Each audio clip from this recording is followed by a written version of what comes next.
ಅಭಿನವ ಮಹಾಂತ ಮಹಾಸ್ವಾಮಿಗಳು ಚರಣಗಿರಿ ಸಂಸ್ಥಾನ ಮಠ ಆಲ್ವಿ ಪೂಜ್ಯರಿಂದ ಆಶೀರ್ವಚನ. ತಾವೆಲ್ಲರೂ ಶಾಂತ ರೀತಿಯಿಂದ ಕುಳಿತುಕೊಂಡು ಪೂಜ್ಯರ ಆಶೀರ್ವಚನವನ್ನು ಕೇಳಬೇಕಾಗಿ ಸಂಪತ್ತರಲ್ಲಿ ವಿನಂತಿ.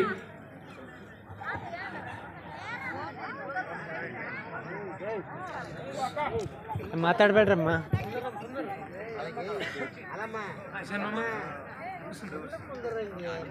ಪ್ರಥಮವಾಗಿ ಕರ್ತೃ ಮಹಾಂತ ಯತಿವರರನ್ನ ಲಿಂಗೈಕ್ಯ ರುದ್ರಮಣಿ ಶಿವಯೋಗಗಳನ್ನು ಹಾನಗಲ್ಲ ಗುರುಕುಮಾರ ಶಿವಯ್ಯನ ವೃಂದದಲ್ಲಿ ಸ್ಮರಣೆ ಮಾಡಿಕೊಂಡು ಇಂದು 17ನೇ ವರ್ಷದ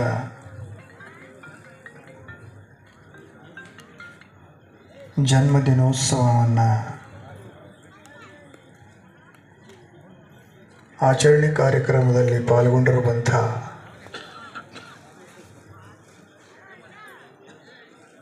ಎಲ್ಲ ಗುರುಗಳಲ್ಲಿ ಶರಣಾರ್ಥಿಗಳನ್ನು ಸಲ್ಲಿಸಿ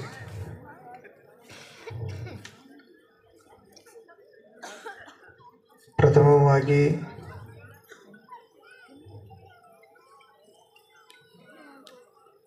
ಇಂದು ಜನ್ಮದಿನೋತ್ಸವ ಆಚರಣೆಗೊಳಿಸಿಕೊಂಡಂಥ ಸೈಯದ್ ಅಬ್ಬಾಸ್ ಅಲಿಯವರ ಜನ್ಮದಿನೋತ್ಸವದ ಶುಭಾಶಯಗಳನ್ನು ಹೇಳ್ತಾ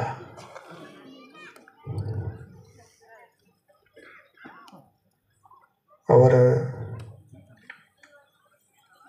ತಂದೆ ತಾಯಿಗಳೇ, ಯಾಕೆಂದರೆ ಅವ್ರ ಹೆಸರು ಹೇಳುವಾಗ ಏನೋ ಹೆಚ್ಚು ಕಡಿಮೆ ಆಗಬಾರ್ದು ಅಂತ ಅದನ್ನು ಹೇಳೀನಿ ನಾನು.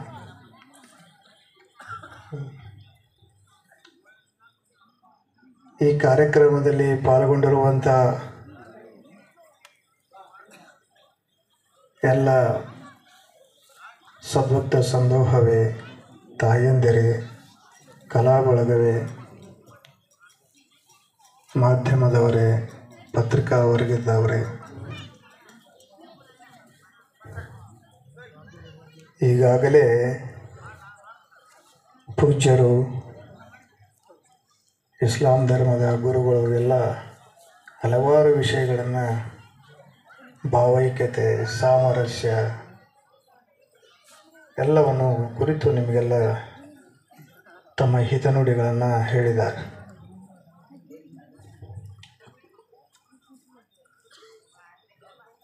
ಇವತ್ತು 17ನೇ ವರ್ಷದ ಸೈಯದ್ ಅಬ್ಬಾಸ್ ಅಲಿಯವರ ಜನ್ಮದಿನ. ಹೌದಲ್ಲ? ಒಂದು 2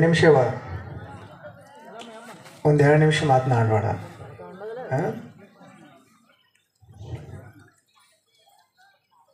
ಪ್ರತಿಯೊಬ್ಬ ಮನುಷ್ಯ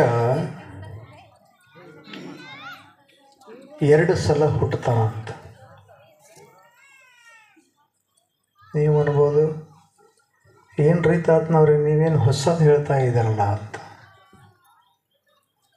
ನಾವೆಲ್ಲ ಒಂದೇ ಸಲ ಹುಟ್ಟಿವಿ, ಇನ್ನೊಮ್ಮೆ ನಾವು ಹುಟ್ಟಿಗಿಲ್ಲ ಅಂತ ಅನ್ಬೋದು. ಹಂಗೆ ಯಾರು ಹುಟ್ಟಿರಿ ನೀವು ಹುಟ್ಟಿಲ್ಲ ಅಂತ ತಿಳ್ಕೊಂಡು ಏನದ ನಾವು ಒಂದೇ ಸಲ ಹುಟ್ಟಿವಿ ಅಂತೀರಿ. ಆದರೆ ಭಗವಂತ ಪ್ರತಿಯೊಬ್ಬ ವ್ಯಕ್ತಿಗೆ 2 ಸಲ ಜನ್ಮವನ್ನು ಕೊಟ್ಟಾನಂತ. ಮೊದಲನೇದ್ದು ತಂದೆ ತಾಯಿಯ ಗರ್ಭದಿಂದ ಹುಟ್ಟುವಂಥ ಜನನ, ಅದು ಎಲ್ಲರೂ ಪಡ್ಕೊಂಡಿರ್ತೀರಿ, ಇದರಾಗೇನು ವಿಶೇಷ ಇರೋಲ್ಲ. ಆದರೆ 2ನೇ ಜನ್ಮ ಏನಿದೆಯಲ್ಲ, ಅದು ಬಹಳ ಅರ್ಥಪೂರ್ಣವಾಗಿರುವಂಥದ್ದು. ಅದು ಪ್ರಥಮ ಹುಟ್ಟನ್ನು ಏನು ತಂದೆ ತಾಯಿಯಿಂದ ಜನನವಾಗಿರ್ತಕ್ಕಲ್ಲ, ಆ ವ್ಯಕ್ತಿ ಏನದ ಪಡ್ಕೋಬೇಕಾದ್ರೆ 2ನೇ ಜನ್ಮವನ್ನು.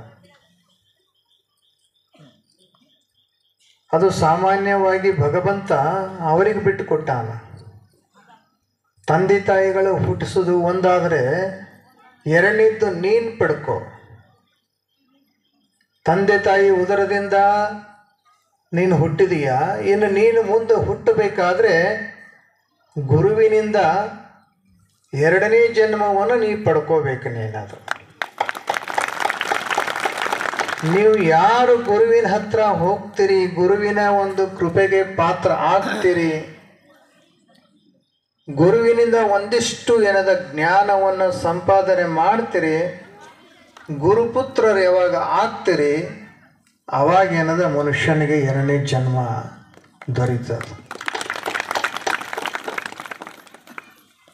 ಮೊದಲನೇ ಜನ್ಮದೊಳದ್ರಾಗ ಏನು ವಿಶೇಷತೆ ಇಲ್ಲ, ಆದರೆ ಎರಡನೇ ಜನ್ಮ ಏನದು ಪಡ್ಕೊತಿರಲ್ಲ, ಎರಡನೇ ಬರ್ತ್ಡೇ ಏನು ಮಾಡ್ಕೊತಿರಲ್ಲ, ಅದು ಭಾಳ ವಿಶೇಷ ಅದ.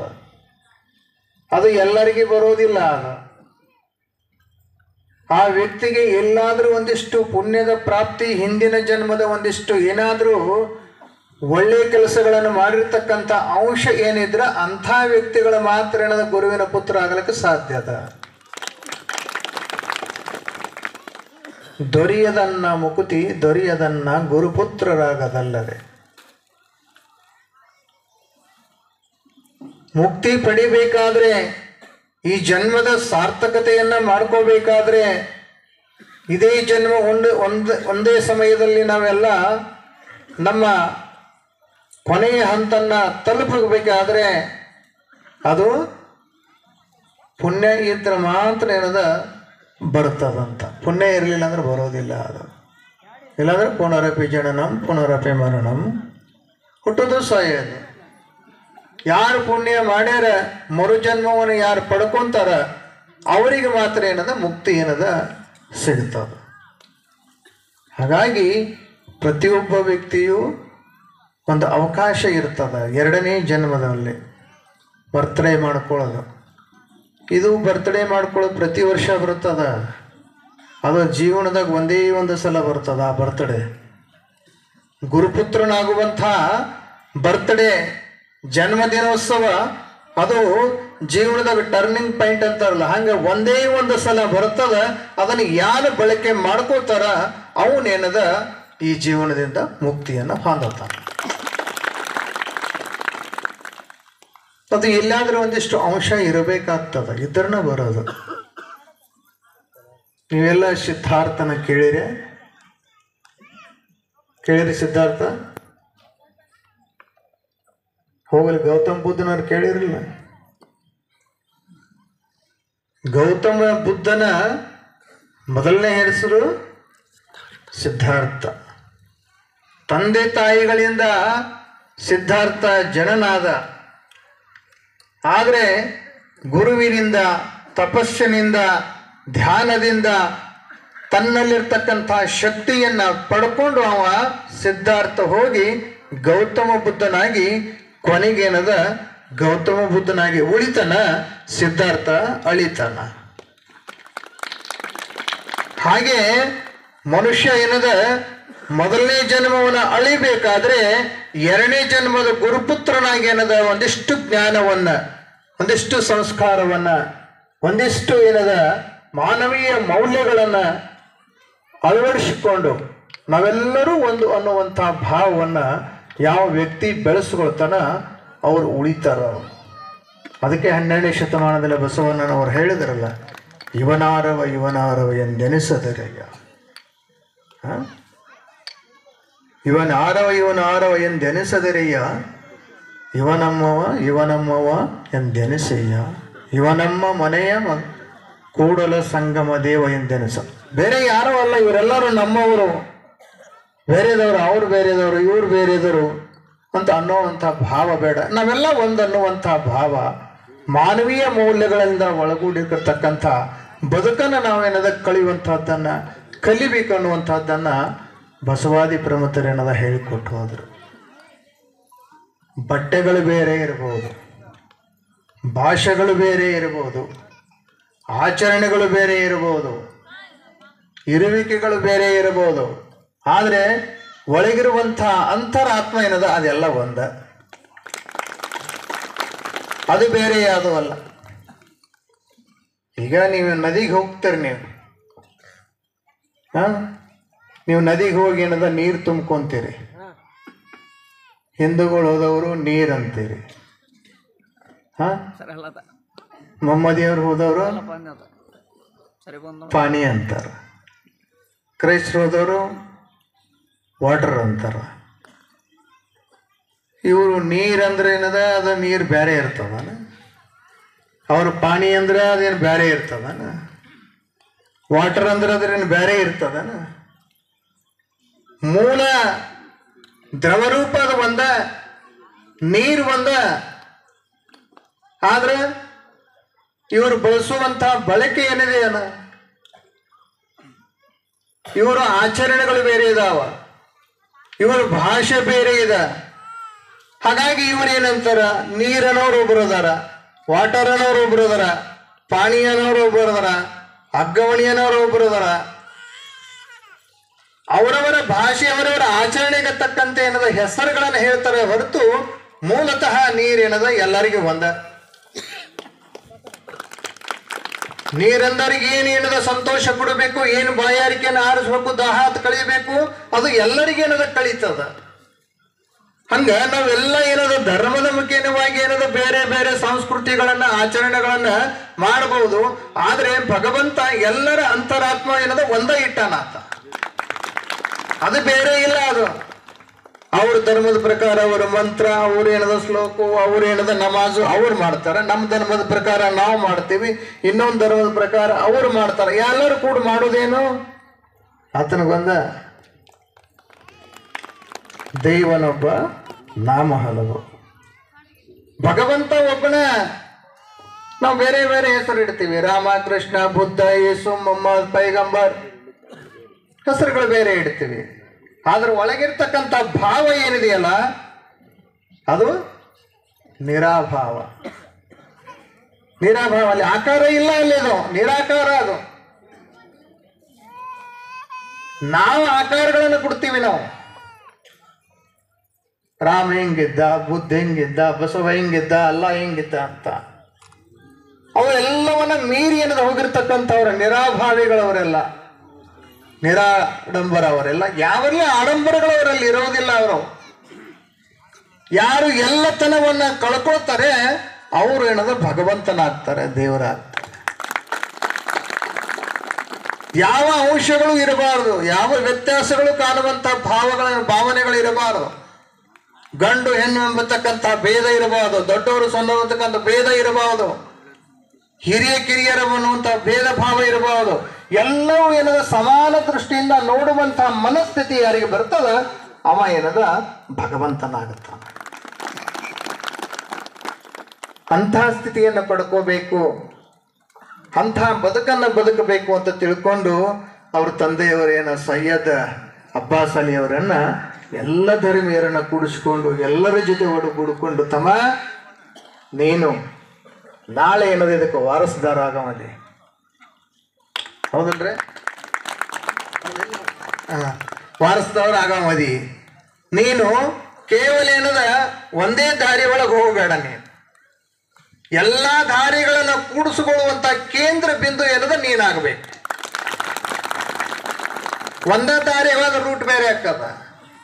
ಎಲ್ಲಾ ದಾರಿಗಳನ್ನ ರೌಂಡ್ ಸರ್ಕಲ್ದಾಗ ಕೇಂದ್ರ ಬಿಂದು ಏನಿರ್ತದ ಅದನ್ನ ನೀ ಆದ್ರೆ ನಿನ್ನ ದಾರಿ ಬಹಳ ಸುಗಮ ಆಗ್ತದ ಅನ್ನುವಂತಹದ ಒಂದು ಮಾರ್ಗದರ್ಶಕವನ್ನ ಕೊಡುವಂತಹ ಕೆಲಸವನ್ನ ಅವನ ಹುಟ್ಟುಹಬ್ಬದ ನೆಪ ಮಾಡಿಕೊಂಡು ಏನದ ಅವನಿಗೊಂದು ಸಂದೇಶವನ್ನು ಏನದ ಅವ್ರ ತಂದೆಯವರು ಅವನಿಗೆ ಕೊಟ್ಟಿದ್ದಾರೆ.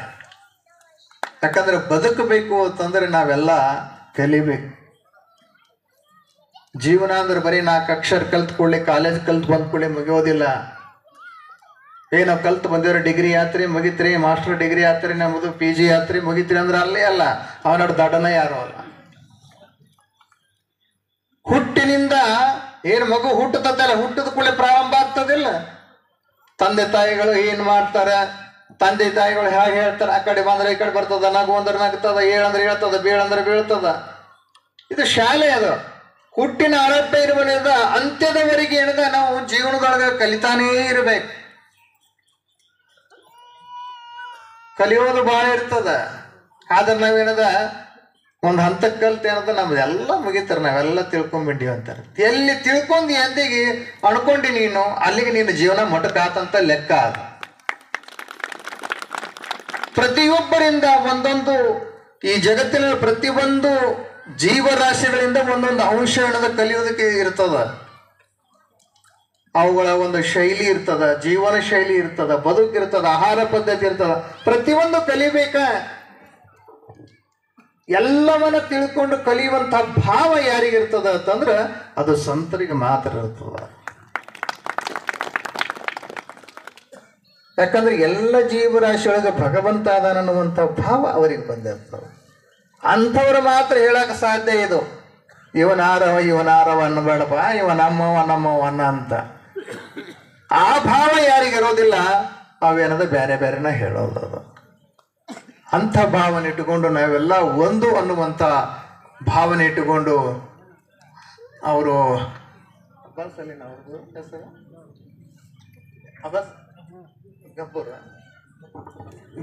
ಗಬ್ಬುರ್ತ. ಯಾಕಂದ್ರೆ ನಮ್ಮ ಹೆಸರ ಏನದ ರೂಢಿ ಇರಲ್ಲ ಇವು, ಅದಕ್ಕೆ ಏನಾರು ಆಗ್ಬಾರ್ದು ಅಂತದಕ್ಕೆ ನಾವೇನ ಗಬ್ಬುರ್ತ ಅಂದವರು ಅವ್ರೇನದ ಈ ಒಂದು ಎಲ್ಲರನ್ನ ಸೇರಿಸಿಕೊಂಡು ನಾವೆಲ್ಲ ಒಂದು ಅನ್ನುವಂಥದ್ದು, ನಾವು ಮಾಡುವಂತಹ ಧರ್ಮ ಕಾರ್ಯ ನಮ್ಮೆಲ್ಲರದು ಒಂದೇ, ಬೇರೆ ಏನಿರಲ್ಲ. ಎಲ್ಲರೂ ಏನದ ನೊಂದು ಬೆಂದು ಬಂದಿರತಕ್ಕಂಥ ಜನರ ಮನಸ್ಸಿಗೆ ಒಂದಿಷ್ಟು ಏನದ ಕೈಲಾದ ಮಟ್ಟೆ ಭಗವಂತ ನಮಗೇನು ಶಕ್ತಿ ಕೊಟ್ಟಾನ ಅಷ್ಟು ಏನದ ಶಾಂತಿ ನೆಮ್ಮದಿ ಏನದ ನಿಮಗೆ ಕೊಡುವಂಥ ಕೆಲಸವನ್ನ ನಾವು ಮಾಡ್ತಾ ಇದ್ದೀವಿ ಅನ್ನುವಂಥ ಸಂದೇಶವನ್ನ ಏನದ ಅವರು ಸಾರ್ತಾ ಇದ್ದಾರೆ. ಅವರ ಕಾರ್ಯಕ್ಕೆ ಭಗವಂತನ ಕೃಪೆ ಸದಾ ಇರಲಿ ಅಂತ ಆಶಿಸ್ತಾ ಇವತ್ತಿನ ಜನ್ಮದಿನಾಚರಣೆ ಆಚರಣೆ ಮಾಡಿಕೊಂಡಿರ್ತಕ್ಕಂಥ ಸೈಯದ್ ಅಬ್ಬಾಸ್ ಅಲಿ ಅವರ ಬದುಕು ಕೂಡ ಏನದ ಒಳ್ಳೆಯ ಸುಗಮವಾಗಿ ಒಳ್ಳೆಯ ಏನದ ಜೀವನವನ್ನು ನಡೆಸುವಂಥ ಕಾರ್ಯವನ್ನ ಭಗವಂತ ಅವರಿಗೂ ಏನದ ಕರುಣೆ ಸಲಿ ಎನ್ನುವಂಥ ಮಾತನ್ನು ಹೇಳ್ತಾ ನಾನು ವಿರಮಿಸ್ತಾ ಇದ್ದೇನೆ. ಉಚಿತ ಸಾವು ಖಚಿತ ಇರುವ 4 ದಿನದ ಸಂತೆಯ ಸಂಸಾರದ ಜಂಜಾಟದಲ್ಲಿ ಗುರುವಿನ ಗುಲಾಮನಾಗುವ ತನಕ ದೊರೆಯದಣ್ಣ ಮುಕುತಿ ಎನ್ನುವ ಹಾಗೆ ಗುರುವಿನ ಸನ್ಮಾರ್ಗದಲ್ಲಿ ಗುರುವಿನ ಸಂಸ್ಕಾರವನ್ನು ಕಲಿಯುವಂತ ಭಕ್ತರು ನೀವಾಗಬೇಕು ಎನ್ನುವ ಸಂದೇಶವನ್ನು ಸಾರಿರ್ತಕ್ಕಂಥ ಪೂಜ್ಯರಿಗೆ ತುಂಬು ಹೃದಯದ ಅಭಿನಂದನೆಗಳು.